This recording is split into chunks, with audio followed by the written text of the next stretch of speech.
Tired of that same old breakfast, lunch, and dinner. Same old tasting scrambled eggs, burger, that dinner steak, ribs, or pork chops. Why not add a little bit of spice or just a touch of heat to make the difference? Change that scrambled egg with a little bit of Johnny Fabulous's John Cena Sr.'s $1 Million Jalapeno Hot Sauce. Great on burgers, steaks, chops, and those barbecued ribs.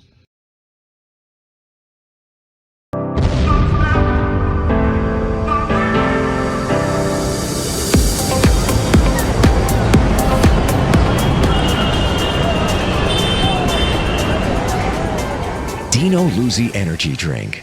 Yeah, it's that good.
Ladies and gentlemen, this is the episode 4 of TODD, Todd Senofonte presents Stunts in Film, Stunts in Acting, and Stunts in Everything Else.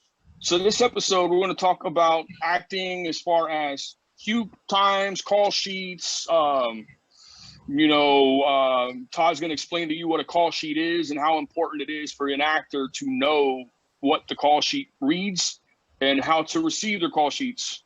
Because preparation meets opportunity, and if you miss out on the opportunity, you're going to miss out on the preparation. So without further ado, I turn it over to Todd Senofonte.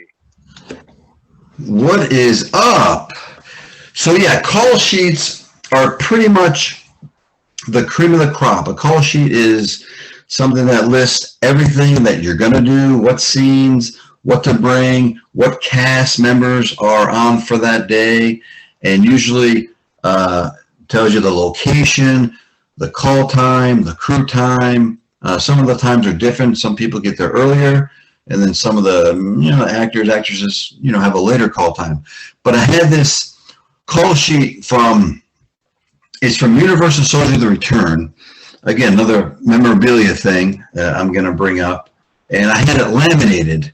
So when we first started the movie, this was the movie that I was brought on at the end. The story I was telling you when I first moved to California in '99, I was staying with my buddy, and I borrowed his car to go over to the mall. And again, I was at the mall at the Sharper Image getting a massage. Little girl walks in, hey, Jean-Claude Van Damme is out there. So I went out there, and there he was in the middle of the mall with his wife and kids. And I said, hey, Jean-Claude. He goes, hey, Toddy. He goes, I'm going to need you. Come with me to Texas to finish up Universal Soldier: The Return, get all the information. So I was like, cool. So that was with Goldberg and Michael Jai White. So in the beginning, the name of the film was called Universal Soldier 2. Initially, that was what the name of it, and then they changed it to Universal Soldier: Return. But this is a call sheet, and I had it laminated, again, for memory purposes. And what the call sheet is, it's got the name of the film. It's got the producer's name, the director's name, the episode, okay, Universal Soldier: Return. It says, shoot day 2 of 3. Now, these can range from when you first start a film, it'll say shoot day 1 of 50. But this was the one where I was brought on towards the end of the film.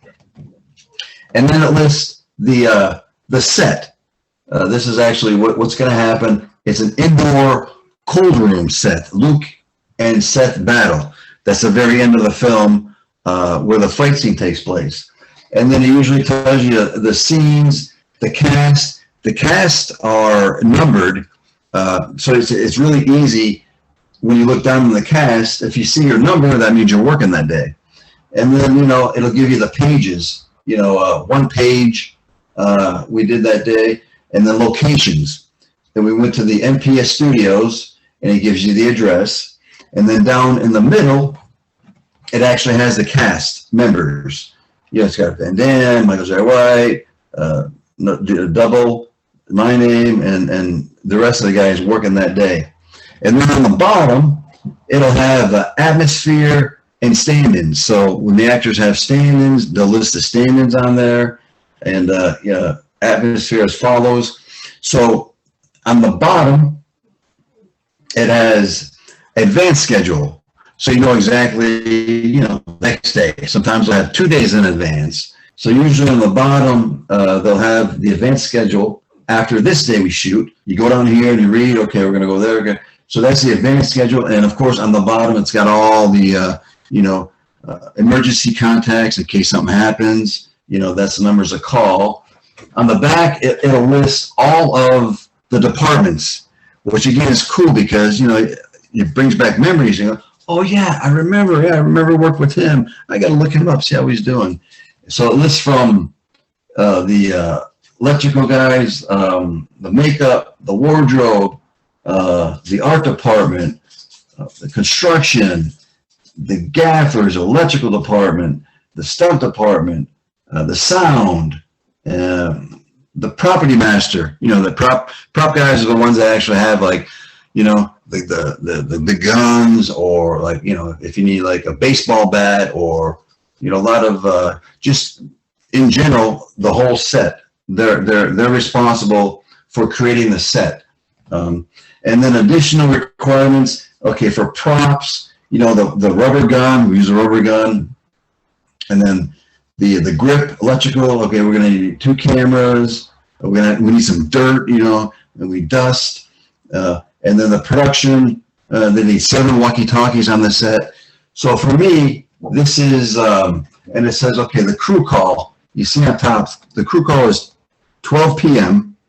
That means, that's what time the crew call is. And then the shooting call, I'm not sure if you can see it, but the shooting call is at 1:30. So you like to try to get everybody, on the set by 12, so you can have your breakfast, if it's a nice shoot, whatever they're serving. And then by 1:30, everybody's got to be ready. Everybody's got to be in their wardrobe, their hair and makeup, because everything is time and money, time and money. You never want to be late because it will affect you. You don't want to be that actor or actress that's always late. It's never a good idea to have a dark cloud over your head, especially in this business. So again, this is the actual call sheet from 1999. Pretty much to date, still similar layout from a call sheet today.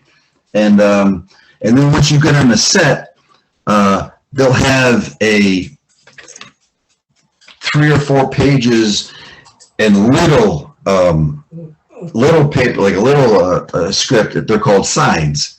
So you can actually carry it around with you and look at your sides, in case, you forget your lines. You can, look over your lines in the honey wagon, or if you're at the craft service table, you take them out, you look at your lines, because when you're called, you got to be ready. So again, yeah, it does bring back a lot of really great memories. But yeah, that is a call sheet, and every TV show, movie, commercials all have call sheets, because you want to know what to do, where to go, and always be ready. So I know, like today, they have what they call the shooting schedule, so you know exactly how many days the production is, and they have a day-to-day schedule, so you know who is working what days. Did you guys back then, when they did the cue cards, and I'm not cue card, but they did the call sheets rather? When they did the call sheets, did you guys have the day-to-day schedule back then? Oh yeah.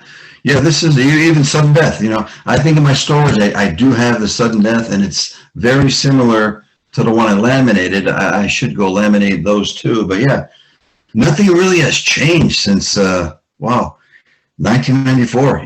They come prepared, because again, everything is timed. You don't want to fall behind, because if you fall behind and you go overtime, that's more money, which is good for the actors. But those producers, when they put up that money, they want to get they want to get their money's worth, because they trust the cast that are going to perform at that professional level, and make the casting directors, producers look good.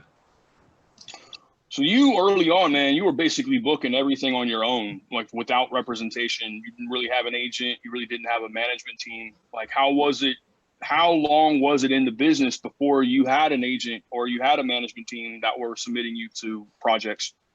I went through about 2 or 3 agents. I think the first agent I got was back in 2003, and when I presented everything I had, because I showed them my stunt reel, the fitness magazines, I thought when I moved to California, had all these movies under my belt, everything was going to be so easy, and it's not. So the agents I had, they really didn't market me correct.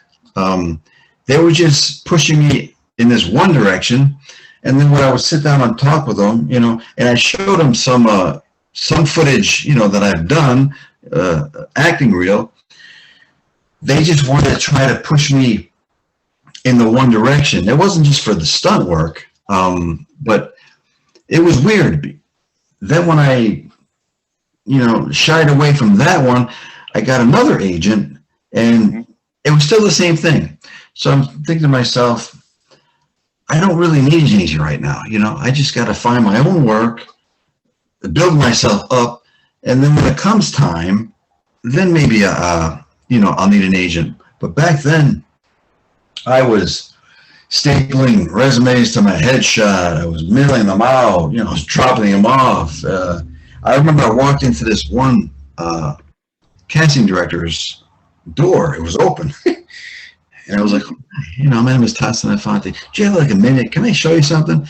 And we popped in my my reel, and she was like, wow, this is very impressive. Do you have representation? I said, no. I said, no, I'm pretty much got everything on my own. She goes, well, I suggest just keep doing what you're doing, and then when the time comes, maybe you will need an agent. But I'll keep this on file, She goes, I'm so, I'm grateful that you stopped in. But yeah, back then I was handing out cards, just networking, going to these, the premiere, sneaking into these parties, and just passing out cards and just rubbing elbows. I don't suggest that you stop doing that. Young actors and actresses, you do that, because you got to be your own agent and and publicist for when you're just starting out. I guess once you get to a certain level, then I'm not saying you can sit back and relax, but you'll have somebody that's pushing you out there and getting you out there where you need to be to show the talent that you have, not just doing the stunts, but doing the acting, acting, comedy, romance, drama, everything. So you got to wear a lot of hats in this business. I never was really into writing or directing. I was just so focused back in the day of getting on set, doing what I need to do, and then, go home. But what I should have been doing, I really should have been marketing myself more back then, because when I was brought on to work with Jean-Claude, I was like, yeah, maybe let me just do what I got to do. I don't want to create any waves or stuff like that. But in hindsight, what I know now, back then I should have been promoting myself more. But back then there was no Facebook, there was no Instagram, there was no YouTube. Everything was just like in person, and word of mouth, and that's things have changed a lot since then. So I know a lot of young actors, man, and actresses. I call everybody an actor because we're all performers, we're all actors. They have the misconception that things are going to happen for them right away. They're going to get into the business. They're going to start booking right away. Now, explain to the people who are just in the business or want to get into the business how much dedication, perseverance, and focus it takes, man, to really get out there before you are able to book your first gig. If you're just starting out, have a plan B, have a plan C, and have a plan D. It is so rare that anything will happen overnight. I thought it was going to happen for me because I had these movies that I did under my belt. I had all these fitness magazines I did. And I thought I was going to come out here and just present everything, and I can sit back, relax. You have to have a thick skin in this business. It's not all glamorous, especially when you're first starting out. So many rejections. Auditions I went on, thought I nailed it, and then you don't hear back, and you think to yourself, man, what did I do wrong? Maybe it just wasn't the look. It wasn't the right time. It wasn't the right project. So that really, I got so numb to the rejections that I would go into an audition like, well, if I get it, I get it, But it's good to have, that hope that you're gonna like knock their socks off. And even if you do knock their socks off, again, it's just not that time. It's not, you didn't do anything wrong. It's the project. It's again, maybe you're not the right look that they're looking for, but you take every audition and you go to the next. Okay, that one's done. I didn't get it. All right, on to the next one. So I recommend that, you just take every audition. You don't get it as a learning experience, because the more you're in front of the camera, the more you're auditioning, it's only going to help. But just be prepared for the rejection. It's going to happen more than you want, but that's the name of the game. So how did coming from a military background, coming from an athletic background, that requires a lot of and a lot of focus and a never say die attitude. Like, how much do you attribute your background to being able to make it in the business? Well, especially with the stunts, you have to have some kind of athletic background. And the military helped out a lot. I took ballet back in 1988. That helped me with my flexibility. Mm-hmm. I know Jean-Claude, took ballet too, and it works. I mean, just the certain movements you do, and I would always stretch out before I would go swimming, and it just helped me throughout my career, just being flexible and being an athlete all my life, since I'm 5 years old, football, baseball, basketball, tennis, bowling, golf. I come from a very athletic family. My uncles were great athletes. My dad was a great athlete. My mom's dad was a professional boxer in the 30s. And here's a story for you. So I got the best of both worlds as far as coming from an athletic family. My mom's dad was a boxer in the 30s, New York. He was also a cab driver. So my mom told me the story. He had a fight coming up. So I was told that he picked up this passenger, and it was his last passenger of the day. So he called my grandmother and said, okay, honey, I have one more and I'll be home. So he picked up the passenger, gets to the destination. and then bang, right in the back of the head. The story is that he was asked to take a dive, and he wouldn't. I still get goosebumps thinking about that story of it was a hit. It was a hit on him, and because he wouldn't take a dive, they shot him, which was I think if he was still alive, and if I had a chance to meet him, he probably would have got me at the boxing. And like the more I think about that there would have been because I love boxing, love MMA. It would have fit right in with all the athletic ability I have, and but yeah, that's a story I haven't told too many people, but I do get my athletic ability from both sides, my mom's side and my dad's side. And then you did another film where you were actually the stunt coordinator on. I haven't heard of this one, called Shepherd. So do you want to talk about Shepherd? Tell us what that is. Shepherd, again, yeah. Again, my buddy Dave Shark Freilich, he was a coordinator on it, and he called me up one day and he goes, "Look, man," he goes, "I'm gonna need you to fill in for me for one day. Are you interested in coordinating for the day?" I was like, "Yeah, well, what's the scene?" He goes, "Oh, it's nothing crazy. All we're doing is a little punch. Show this actor, how to punch, and sell it for the camera." And a lot of actors are not very well. I'm not saying a few actors, they really don't have the coordination. So it was cool.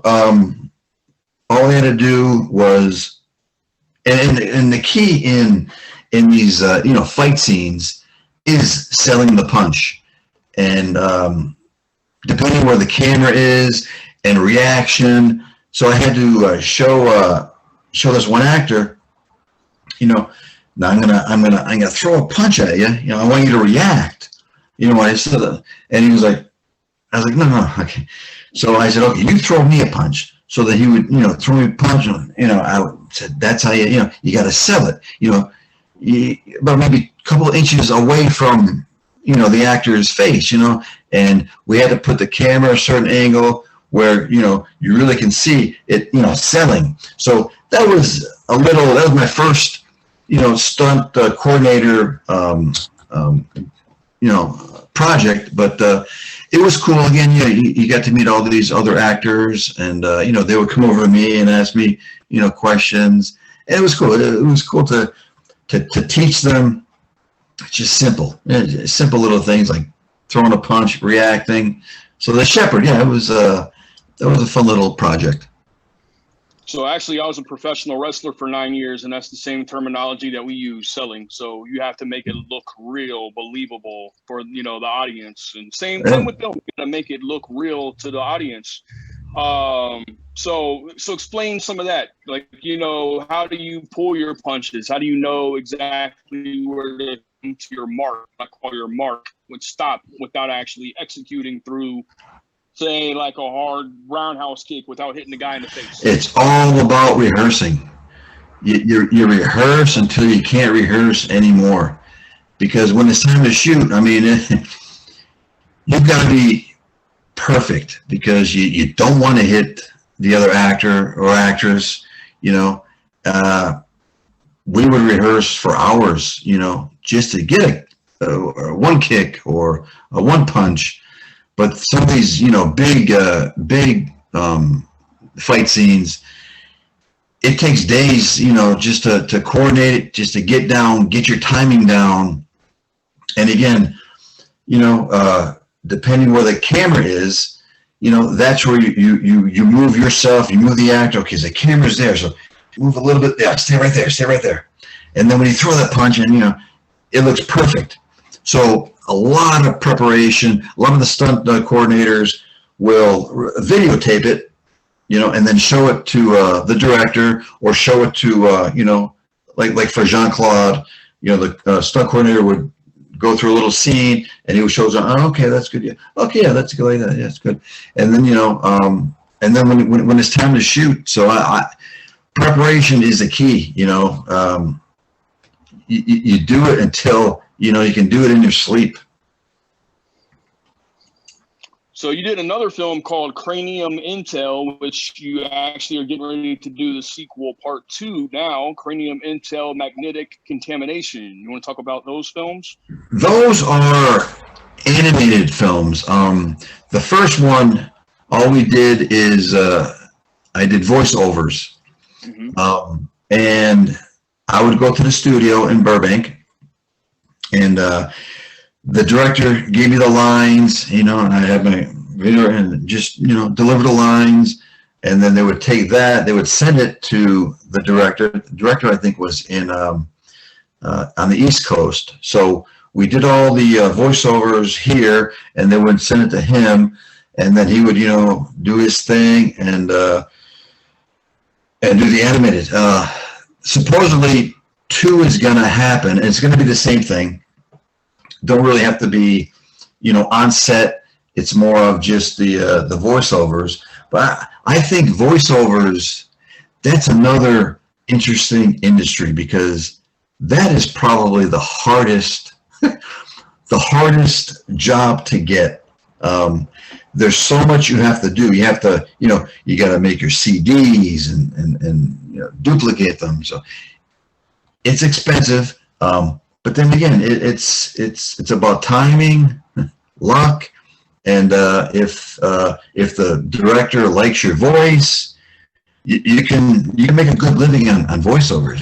Voiceover actors and actresses, they make a good living. That would be nice to wake up, put your hat on, throw on your shorts, go to the studio, do your voiceover, you get a check, you go home. That's a perfect job. Well, I think the perfect job is doing anything that you love, that you have a passion for, and you love what you do and do what you love. And that's why I say what we do, what I do is not work, because I wake up every morning and I look forward to going to do it, man. And there's a lot of people that can't say the same thing. We're blessed that way. You did another movie, man. I have actually some viewing to catch up on. Another film that escaped me, actually, called Beyond the Trophy, with my man Michael Madsen and my client Eric Roberts. I had no idea you worked with those guys on that film, man. How did that come about? Again, a similar situation where I didn't meet Eric or Madsen. All I knew, I was playing a bartender that jumps over the bar and breaks up a fight. So it was one of those very short days. But again, any job, you never know what can happen. So that was, I got that through a stunt coordinator that called me up that said, we just need you to, be behind the bar. When you see the fight, you hop over the bar and you go break it up. But again, yeah, Eric and Madsen's another, he's another great actor that has done a lot of films, been around the block. But yeah, the Trophy was another one that was one of those really, really short days. But hey, it was work. So to date, what do you say your best experience was, not doing stunts, but as an actor? Like, I want to hear about your best experience you've had acting. I'm going to have to say it's The Rideshare Killer, because it was my biggest role. And I'll never forget the day I was on the couch when he called me up. Hey, I got this film. You play a killer. I was, really? Oh, yeah, Eric Roberts. Whoa, I'm in. But, just because I like that dialogue. And again, it was a time where I was still trying to transition, getting away from the stunts, and to get, my name and face out there as an actor, and not just, a photo double or a stunt double. So I would say the Rideshare Killer, and it's a good film. It came out, it's on Amazon and Tubi. So that experience there was probably be to the top so far. So I know we talked about acting school before, I think on one of the earlier episodes. And when you came to Hollywood or California in 1999, you started training with Bobby Chance's acting school. My question is, did you learn more as an actor through acting school, or did you learn more actually being on set, learning firsthand? Like, what do you attribute to your success in acting? The best acting class is being on set. Yeah, you can go to acting schools and you know, act scenes out. But for me, just being on the set, knowing what to expect, and just experiencing what it's all about. I'm not saying acting classes aren't good, but acting classes are great. The more you act, the better you become. But for me, being on set was the best acting class for me. Watching and listening to the director direct the actors, actresses, don't upstage him. Just a little lingo like that, check the gate. Again, kids today don't know what check the gate is. Now it's all chips and SIM cards. But for me, just being on set, learning from Roger Moore and all these great actors, what they're doing and watching them. Them listening, because even though they've been in the business for years and years, the director is the captain. So whatever the director says, you got to do, unless you have a better idea, which is rare. But acting classes are great. Bobby Chance, I studied with Leo Rossi and Steve Schneider, and then I just stopped. And then I just, because I've pretty much seen it all from all those films I've done.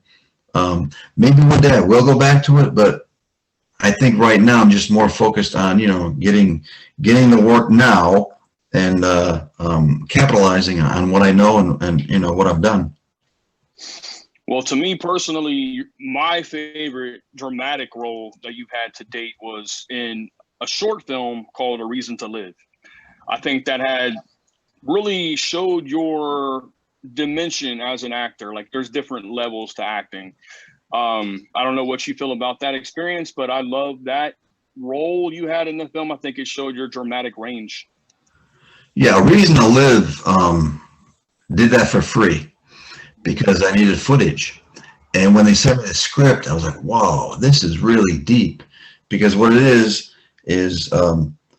my wife and kids were killed, and prior to that my dad died. So in the scene, I'm out for revenge.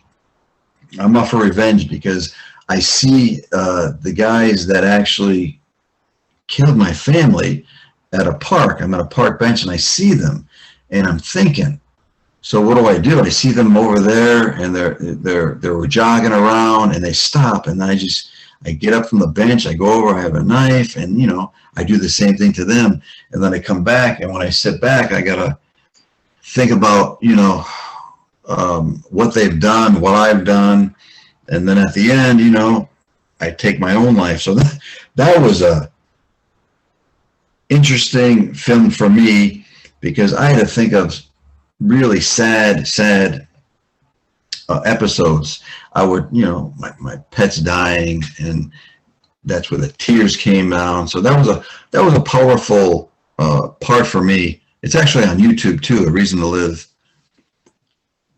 And then you did one I thought had a lot of promise to it. I'm not exactly sure what happened to it, but I think it was meant to be a series, or it was a mini series called Champion Road, the series. You remember that project? Yeah, Champion Road. Yeah, that was it was a TV series. I played the character of Connor. Again, there was another really cool scene, because when I was talking to the girl, it was a very serious conversation. So yeah, actors are interesting people. Yeah, you got to find that place, whether it just happened or way back in the day, to get you in that mindset to be ready for that for the scene. And yeah, Champion Road, that was a nice little project too. Mm-hmm. So we got about 4 minutes left. Any words of inspiration, man, to people that want to get into our business, that are starting out, finding a hard way to navigate through the industry? I mean, any words of inspiration you can give? I would say try to get as much background work as you can, so you actually can get a sense of what the business is. It's a lot of, hurry up and wait, a lot of sitting around. It's not all glamorous like people think. I would, if you're just starting out, I would recommend, taking acting classes, act with your friends. Because when I was in high school, I was a president of our drama club, and it was so much fun. So I would recommend, if it's what you really want to do, again, that thick skin, let it grow, because there's going to be a lot of rejection. Just stay focused, and if it's your dream, pursue it, because again, you never know. It's all about timing and luck.